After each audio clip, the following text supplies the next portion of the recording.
I'm Steve Reeder, and this is another segment of Monrovia Moments, and it's being filmed by Owen DeWeese, who's in Mark Jane's class. He's also an AP U.S. History student, and we're very fortunate to interview Max. Probably of all of the people who have helped with the local history project, I probably can safely say that he's given us some of the best information, and probably the only person outside of him who's helped more is probably Bill Fisher. So the first question we have for Max here is, what year did you graduate from Monrovia? I graduated in 1955. I can remember the first day of school and the last, and the first was the most exciting. And I learned two things in the first grade. When we was out there in front of the school, a boy said, "I know what a rifle can't shoot through." And everybody, like what? He said, 100 feet of steel. and the next thing I remember is I got called a smart aleck after I kissed one of the first grade girls. Do you remember who the girl was? Yeah. You want me to tell her name? Yes, sure, go ahead. It's Judy Gore now. Oh, wow. Formerly Judy Piper. Right. Now, how long has your family been in Monrovia? Monrovia area. Yeah. Since about the last year or year and a half of the Civil War. And where did they come from? North Carolina. And Max has brought us some pictures here. So who's in this picture here that you have? Well, the man with the beard is my great-great-grandpa. He was a pike. The woman he married was a sailor. They were complete opposites. The Pikes were abolitionists, and her dad was a plantation owner and a slaveholder. So how they got together, I don't know, with that much of a contrast. And you had mentioned that with the abolitionists, he had brought slaves to freedom, correct? Yes, their name was the McCulloughs, and they said they hid them in a well for about a month or so to make people thought they'd escaped, and then they took them out after dark. And I've always wondered, well, where would they get these slaves? I mean, why would they pick them too? I begin to think that maybe they took what would have been his father-in-law, two of his father-in-law's slaves, that'd be the ones closest to the family. And one of the, I think, neatest things that you've shared with the alumni and the history department is what you refer to as the North Carolina reunion photo. And explain where that picture was taken at. This was taken out what I call the Kenworthy? Roy Kenworthy Farm. You go out Garden Road past West Union Road about a half a mile and turn back that long lane to the right, and the house is still there. There's 8 people that lived long enough for me to know them in this photo, and this photo was originally taken in 1906. And here's the 2 slaves of the McCulloughs. They're down about halfway up and 3/4 to the right of the left edge. You can tell they're very elderly there, and so somebody must have brought them. When they came to Indiana, they lived over northeast of Mooresville. So you said they hid them in a well for a month. Where was this at when they hid them? Was that here in Indiana, or was that? No, that was in North Carolina before they came, and they said that they left after dark. Okay. So nobody would notice anything. And do you know what year that was? I think it's maybe the last part of 1864 or 1865. And from what I get, they sort of burnt their bridges, because I don't know of any of them except my one uncle, about 55 years later, ever went back to North Carolina.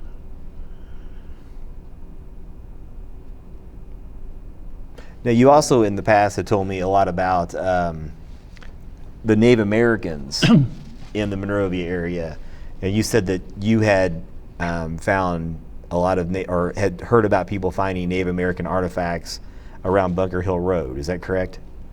Yes, just as you turn off of 39 on the Bunker Hill Road there's a flat stretch of land along there, and I've heard that that was either a Indian village or a Indian campground there. And my grandpa had a farm on down a mile down, farther down by West Highland Cemetery, and I was down there in the late 40s. I was 12 years old. That would have been all right if I'd taken them because they belonged to the family. But I found a half a cigar box full of arrowheads there that him and his boy had found. And then you had also shared with me that in the Centennial book, a lot of the history that originally was done was by Lena Henley, and you had found the idea that southeast of Monrovia there was a hill that they got gravel out of, and you had mentioned that they had found an Indian burial ground there possibly, and we come to think that that was Hadley Hill, correct? Yes, that's right. That was used later, when, in my time, for sled on, but must have been fairly early that they had a gravel pit there, and Dave Hadley that lived there said that he'd heard they found skeletons in the hill. The one thing you've also really shared with me is some of the local economy during that time period. So one thing that people aren't really familiar with was the maple syrup. So where was that done at the time? They called them sugar camps. One of them was on Briarwood Lake Road, down about a half mile where the Hubbard farm was on the right. One of them is down on Bunker Hill Road, just before you get to that jog in the road.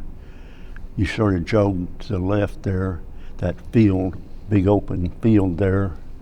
There's a sugar camp there, and then there's one on Beech Grove Road, but down about a mile off of 39 on the north side. Now, were Schrader's involved with one of those? No. No, it was somebody else. Okay. But I could tell you something about the Schrader farm there. This is jumping ahead, but that's the only WPA project I've ever heard of. Really? They that back in the 30s they built a dam there. We call it Schrader's Lake. It's more of a pond size, but I guess it's still there. Really? I didn't know that. Okay. Another thing you had mentioned was down there by Bunker Hill there was a grist mill, possibly a Stratton. Yeah, that's before you cross the creek going south on 39, just before Bunker Hill Road out there in that field. It was real tall. Is probably, I wouldn't doubt if it wasn't 30 foot tall, and probably maybe around 40 by 50 feet or something like that. And it must have been very old, because they mentioned it in the Centennial book, that it was empty then. They called it an old barn or something like that. So it must have been very old, maybe way back in the, 1850s or 60s, and it stayed there till I think up in the 50s or something like that before they ever tore it down. Another thing that's kind of unique about the older history of Monrovia that some of the newer students aren't aware of is the Saddle Club. And you've also really given an interesting artifact for us you actually have an aerial shot of the Saddle Club. And so where was this rodeo at? It was out west on Road 42. They called it the Henshaw Farm.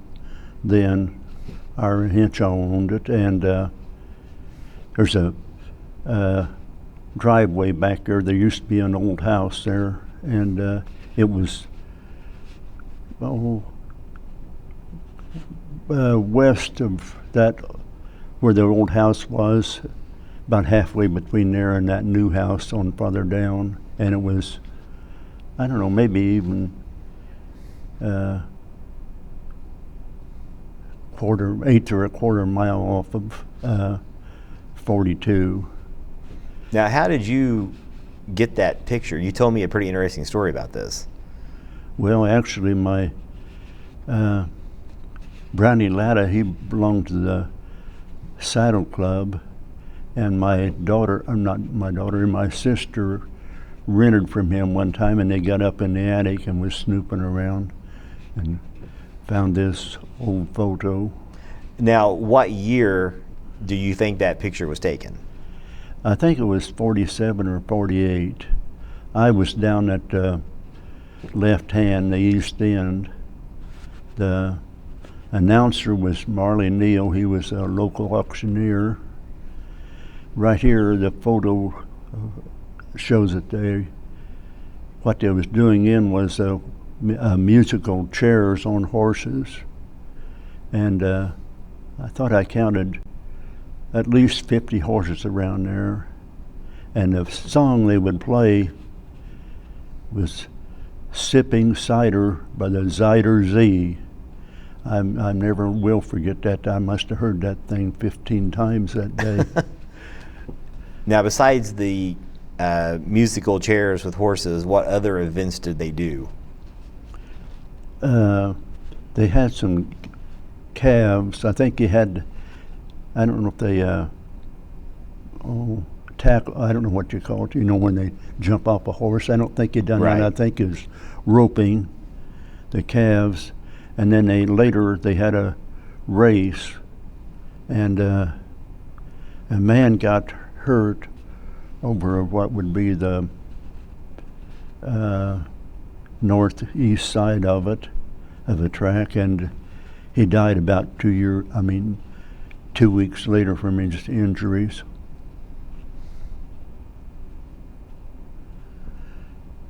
Now, the other thing you had mentioned before was in the 1930s, there was Monrovia had a pretty intense hailstorm.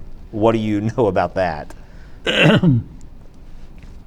Well, the first thing I know that had happened, there was a man in West Monrovia, Claude Lunkin, Claude Smith had donated the property where the Christian church is at now.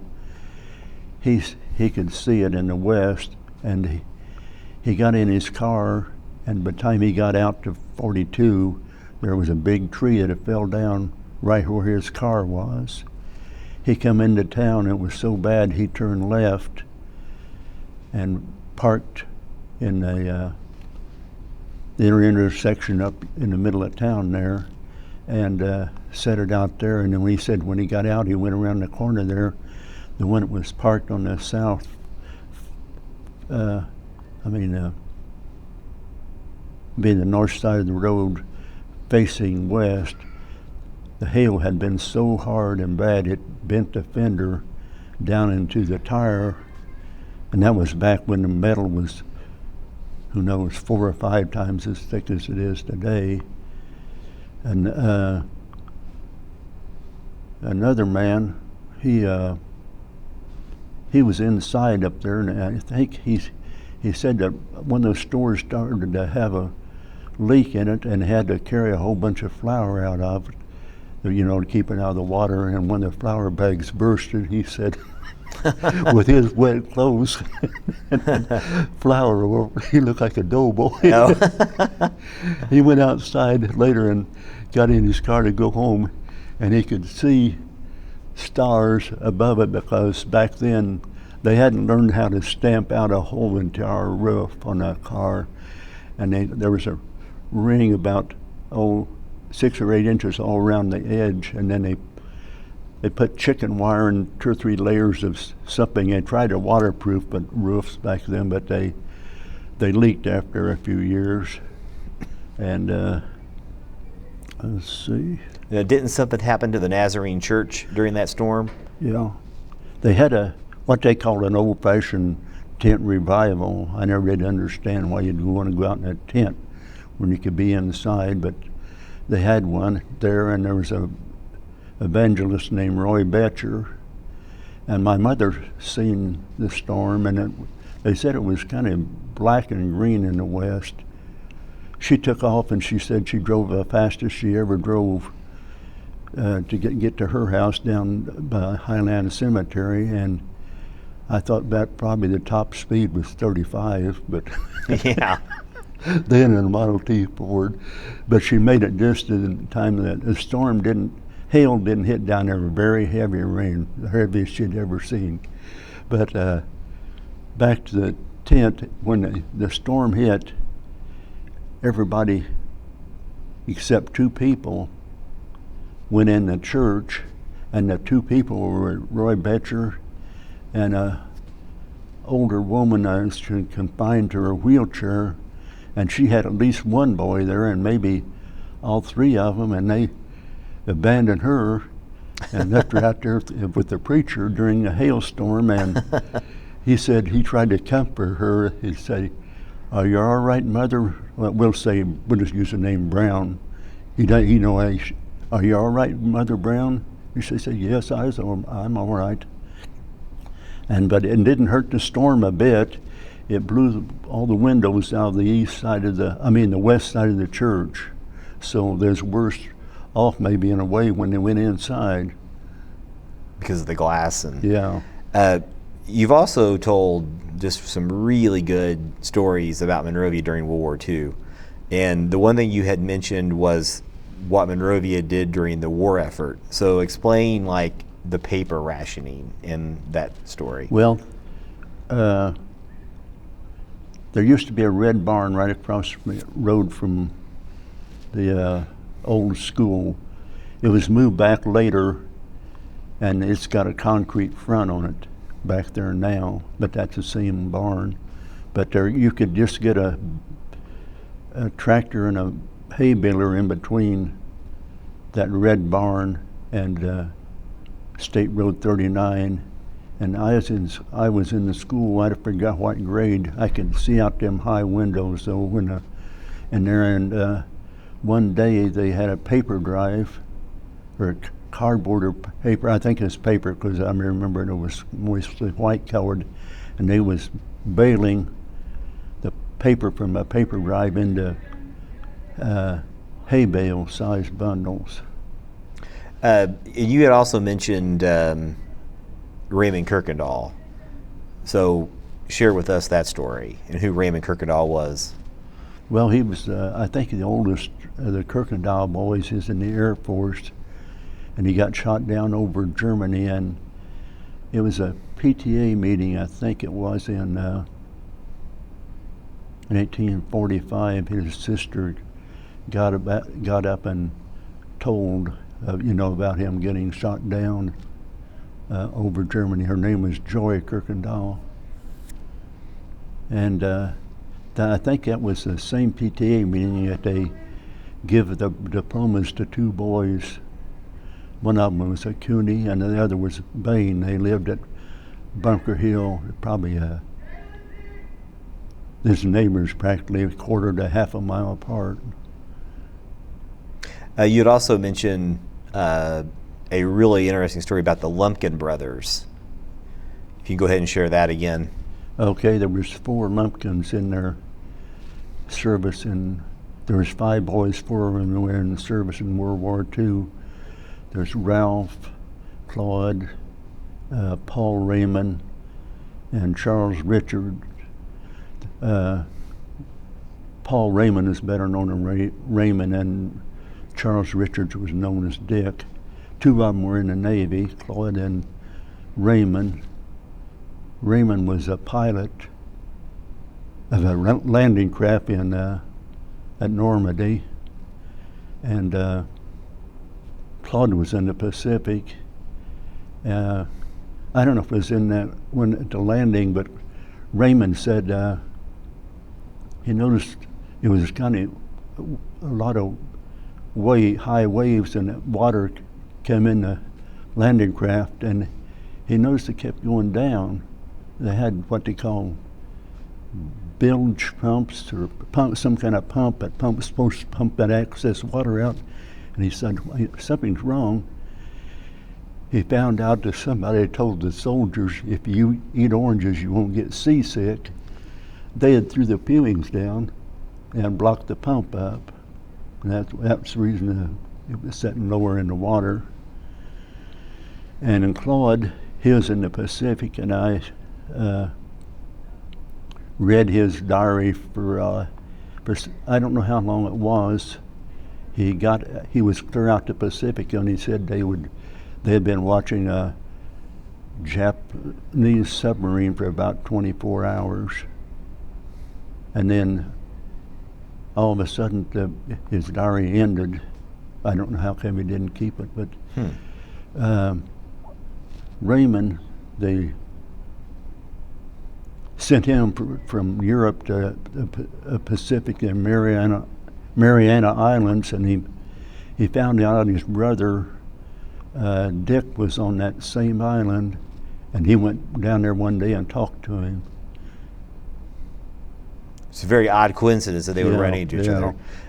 The other thing you've shared is just some really interesting stories about the old school. And one of my favorite stories has to do with this. So explain what you were doing with that. This is a skeleton key. It is commonly used in locks from probably, 1900s clear up into the 50s or 60s. You hear about people say, we didn't lock our doors back then. It wouldn't done you a bit of good, because probably 90% of what I'd call the common people, you could open their door with this key. This is not a machine key by any means like you have nowadays. The keyhole, like if you see somebody in a movie, listen through a conversation, through the door. The reason is that hole is about 3 times as big around as this key is, and a little bit longer. It was sort of a combination of a passage lock on top. It didn't have a key for it like they do nowadays, but the bottom was more on a line of a deadbolt. It was a sort of a rectangle shaped bar of steel that came out, and you just turned this to right or left, and that was it. But I was down the south end of the school one day. There was 2 doors down there. One was to the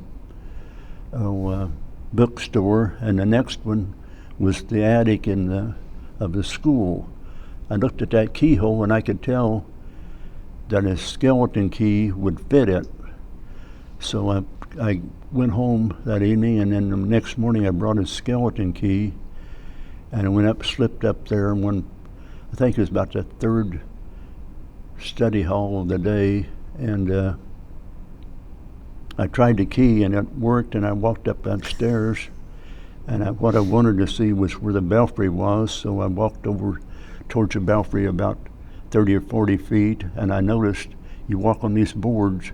If you got off of there wasn't a bit of insulation in the ceilings, but the ceilings were pressed metals, squares about 2 foot. And probably if you'd stepped off of that thing, your leg would have went down in the ceiling of the room below. But I stayed on the boards and went over there, and I seen this old rickety ladder about, I imagine it's 30 foot tall, and went up to the belfry, and I thought then, I'll try to climb that thing, but I thought I wouldn't climb it today for $10,000. But I made it up there, and I went up there in the belfry, and I looked around for I forgot how long, for a good while. You could see a long ways, and somebody else had been up there before because had carved their initials in the railing around there. I didn't have no knife, so I just signed my name with a ballpoint. And what grade are you in when you did this? I think I was somewhere in high school. So skipping class and going to the Belfry. Yeah, and I thought I got away with it, but we had a teacher named Miss Cook, and she said, "Max, where were you? Where were you during the third period study hall?" And I thought, what am I going to say? I can't say, well, I was up in the Belfry. So I told him the second lie I ever told in school. I said I went home. Because who's going to tell your teacher you're up there in the school Belfry? Yeah. That period. You'd also told another interesting prank. Tell the story about the wagon being taken from across the street into the school. Okay. But back when the Red Barn was closer to about 10 foot off, but 39, there's a man, I guess he must have knew it was going to happen every Halloween, because I don't think he ever tried to lock the doors. He would he just left the wagon out there where it was always at, and what they done, the boys, one of them left the window unlocked somewhere in the school, in the lower level, and they got in through that window. Then they went out and unlocked the north or south door, but you just had two U-bars that came on each, one U-bar on each one. They come down and they went over and come back. There's brass colored, and then all they have to do to open that door then was push that. I might say something, they put a stop to that, but later they just put a chain, fasten the two together, so if you even tried you could open both doors and push, you couldn't push the chain far enough that, just open a short distance. But they took this old wooden wheeled farm wagon and took that apart, carried it all the way up there. There was a stage on the south end of the assembly, and put it back together again. I remember one year they put a chain around a post there. There's a post and a door, and to the spokes of the wagon wheel, so somebody had to cut that chain off to get before they could take the wagon apart and get it down. But another thing that stage was used for was to take the high school pictures. There's some annuals, or they call them yearbooks now. It's got the classes up on the stage. And then at Christmas, some boy would go out and they didn't get a pine tree, they just got a real tall cedar tree, and everybody from the 7th grade up would put their name, or draw names, or their classmates, and then everybody would put all the presents under the tree until the last day of school before Christmas. You also had talked about the old gym in the basement. So what do you remember about the old gym that was in the basement of the school? Well, I remember the backboards were fastened directly to the wall. It was made actually of boards that ran horizontal.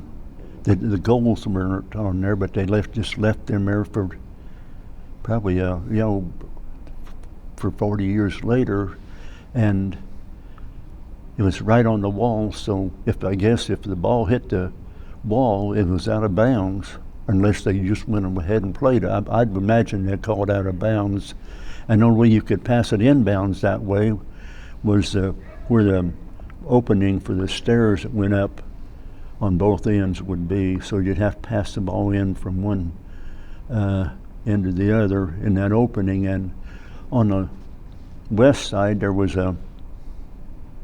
oh, it's about 5 feet up, was a walkway about 8 feet wide and went through there north and south. And a guy told me that Bonnie McCracken, was Bill and Branch's brother, said that he was the oldest. Bonnie was the oldest brother. He was in World War I in the Rainbow Division, but when he was in school then, he said if a referee wasn't watching, he would, or hit not just him, but the boys would try to kick some of the members on the other team when they went by. Oh. Now you had some. Okay, this is a picture. It's got a 12 on it. Explain what this picture here is. This is a picture of the first graduating class from what was then the new school. It was taken up here in the northeast corner. It had looks like a wooden fence around it then. My uncle was in this class, and Tom Hadley was in it. He was later, up in the 50s, he was township trustee, and there's a old house behind here. You can just barely see it. It was where Sammy Kirkendall, one of the Kirkendall boys, lived later.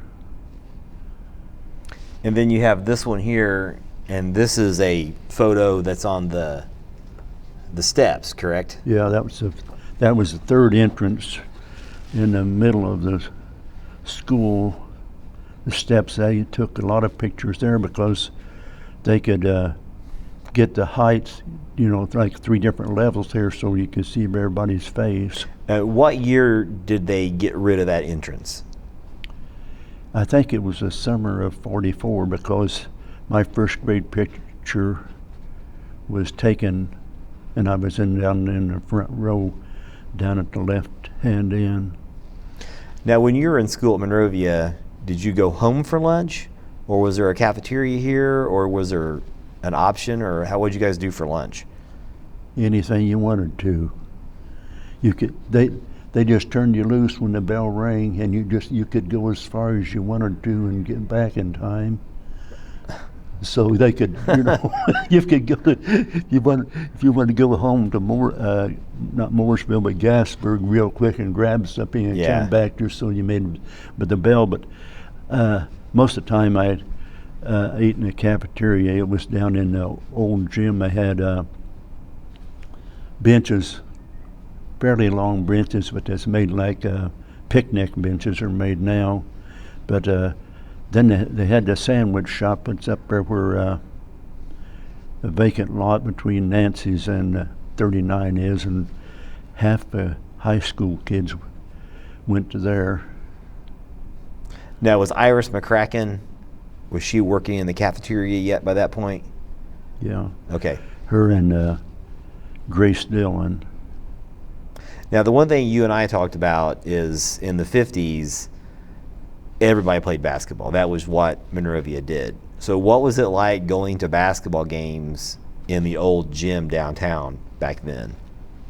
It was packed. You couldn't get squeezed another person on the bleachers, and there was a stage in front, and people would sit on the stage, and then some would come in later. They probably got in free. They stood up and come in behind us and stood up there, and then a lot of times they'd go down to what would be the south end. It would get hot in there. I don't know, because all the people were the furnace, but combination. But a lot of times they'd open them double doors, and people would stand around back there. So probably the fire marshal wouldn't have approved of the crowd there then. And who was our biggest rival in the 50s? Mooresville. And you've told a really great story about this. Go ahead and share the story about the Mooresville-Monrovia game where Monrovia won. Yeah, they wanted to beat Mooresville. It was really a rivalry then. But we got out of school, the teacher said, okay, let's go. We didn't have I was down in a grade school, probably 4th grade. We didn't have any idea. And so we just followed her outside. And about that time, there were some high school boys.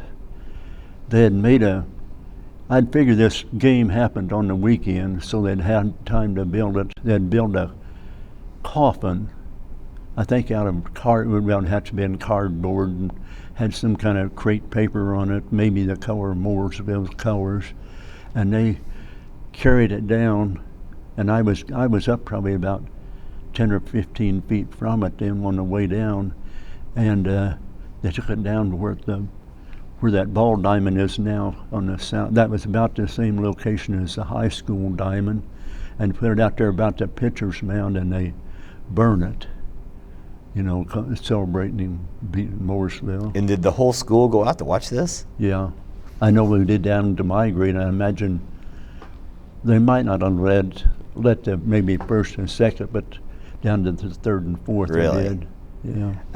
One thing that you and I had also talked about, in Alden Hadley, he was a really known person that studied birds. What do you remember about him? Well, I remember that I used to go over to Mooresville.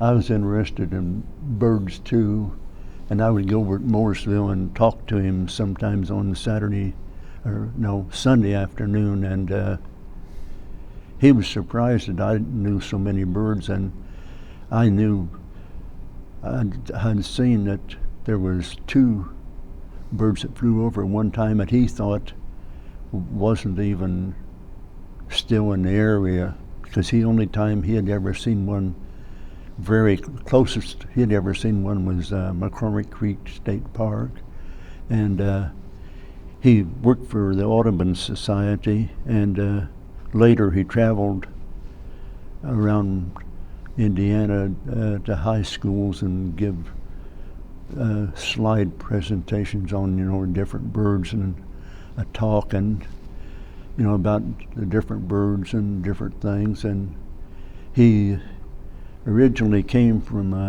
as a boy lived down here on Baltimore Road, the oldest house you get down about when you turn on Henshaw Road, I think it is. That house that sits back there has got a porch on the front. That one must be at least, I don't know, way over 100 years old, because that was his farm where he grew up. And down the south there, it went down to McCracken Lane, what was called McCracken Lane then, McCracken Road now. And they said in the 1934 Centennial book that there was a school located in that corner, and that I knew there was because my mother told me that's where my grandpa Pike went to school. Now, a lot of people that I've talked to, and a lot of people who've been in the interviews, talk a lot about the downtown area. They mentioned the grocery stores and the drugstores. What do you remember about going to the downtown area as a kid? Well, most of the businesses were located on the what we call Main Street. There's one on the what we call the South Main. That's the first one north of the bank there, and then Main Street, and there's a few on North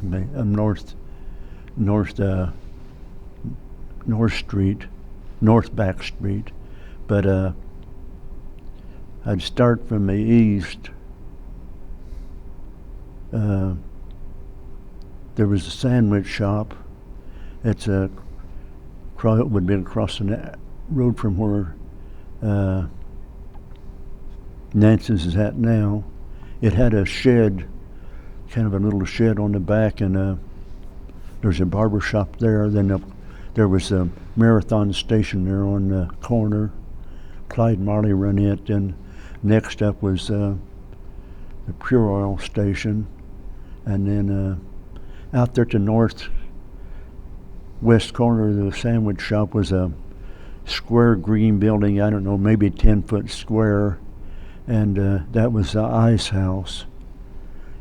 The truck would come from Martinsville, I think, twice a week and deliver ice there. We'd deliver ice on the way up, you know, to anybody. Back then they had ice boxes, and they had a card. You put out how many pounds you want in your front window, and they didn't know how much to bring in. But one thing about that ice house, one Halloween, some boys took the Kenworthy's wrecker. I think Kenworthy's must have left their key in the wrecker all the time, and they come down there and they hooked onto that, put a chain around the ice house, and had it picked up, and got halfway up the hill, and the man that owned the sandwich shop then was can't think of his name. It's Bob Marley's aunt's husband, Oat Matthias. He had a big black car, and I remember him had told it up at the barber shop uptown that, he said, I got up there and I pulled up beside him and I put that spotlight right on him, and they bailed out of that wrecker and just left it right there in the middle of the street. He said, who was it? Did you know him? He said, yeah, I know him. There was the boys that lived a little bit east of here. But that's all I ever heard of it. I don't know who got in the wrecker and took it back and delivered it. But up there, is it Mug and Pie? Mug and Pie. Yeah. That was a harness shop, and the man that owned it lived right next door, him and his sister. Something I always remember about them, they hardly ever got outside. Once in a while you'd see him get outside, but I never seen her outside. And then right on the corner, there was, that place was a different things, a restaurant in there, and Gib Brown had a realty office in there later, and back in the late 1800s, it was a furniture and undertaker supply place. That's the first business I ever heard of being in there. And then I guess across the road was a bank at when the economy had collapsed in 1932, I guess it went under. And then there was Turley's and Kenworthy's on down there. Kenworthy's sold farm machinery and also hardware items, and then there was Donna's Miller's, I guess you'd call it blacksmith shop, whittling shop, and then back across the street there was a restaurant there. Was it Bateman's? I don't know if a Bateman's had it. It's the first one I remember.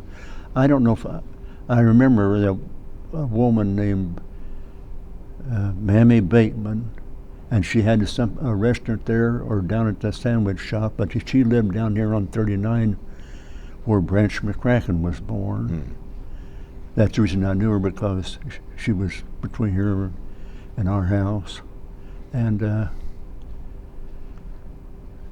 was a restaurant there, the Geneva Wallace, or Wallace Brown. She run it. I remember being in there when I was 4 or 5. And then there's the church, and then on the one side, and then on the east side was McCracken's grocery, and then right on the corner was Bray's Hardware. the Page, like his name, Rick, I think his real name was Ralph. His nickname was Page. He was a World War I veteran. I guess he got wounded, and they claimed they wounded in the leg, and they poured iodine through that wound all night. And I guess it didn't feel too good. And then I think it was his nephew was in World War II. He used to work there with him, Bob Bray. And then across the street was a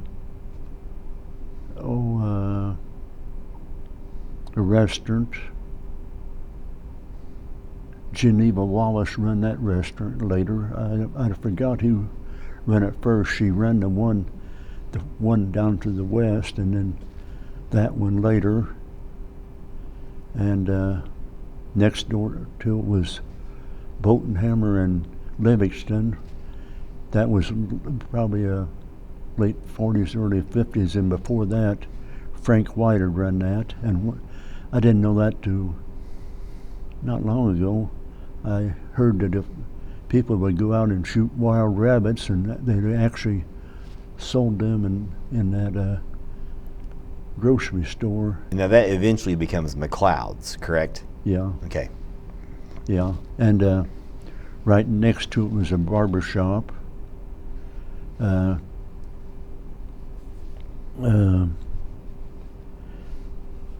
it was a pool hall. A guy named Lyle Call had it. His nickname was Dad Call.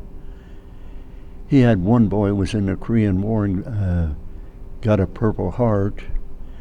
And then later it became a barber shop, and there was Preston that owned a barber shop. Down there east, I forgot about the community building, but just part of the community building was a barber shop on the east side, and a Herman Wilhite owned that, or run it. But one time they had a price war. I don't know who started it, between Wilhite and Preston, and whoever, I think both of them charged $1, and one of them, I guess, didn't think he was getting enough business, so he dropped his price down to 75 cents. Then the other one dropped it down to 50 cents, and then finally the last one dropped it down to a quarter. But I don't know which way it went, but he got down to a quarter before it's over. Then I guess they stopped their feud and brought it back up, both of them, to $1. Probably the best story you've told me has to do with the story that Agnes Cook told you as students. So this will be the last story, so go ahead and tell us. Okay. I don't know when this happened. The participant in it, one of them, I knew, and he's buried out there at West Union. By his age, I'd say it would happen late, maybe 1895 to 1905, and she heard him. He was a relative of the White that owned the grocery store, and he said, there's a guy that, well, he liked, his hobby was alcoholic beverages, drinking alcoholic beverages. In other words, the town drunk, if you want to be frank. And he got too far gone one night, and he was passed out there. And I don't know, probably a gang of boys back then, maybe, I figured maybe they was in their 20s, because the time of night that it happened, probably the parents had all the teenagers in bed. But he was out there, and they thought, well, there's this drunk guy, and I guess one of them thought, yeah, and there's an empty grave out there at West Union. Now, how are we going to get him out there, you know?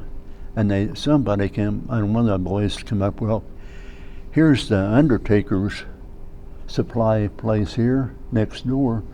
Let's get one of the caskets out of the back. And so they got a casket out of it might have been that day just a plain wooden coffin. But anyway, they didn't fasten the lid or put it down if it was a casket.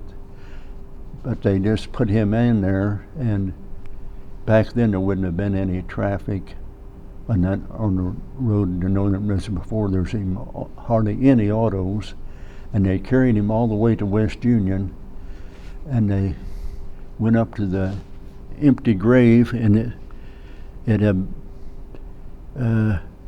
been a heavy rain the day before, or a few days before, and had water in the bottom of it. And this guy that told the story, he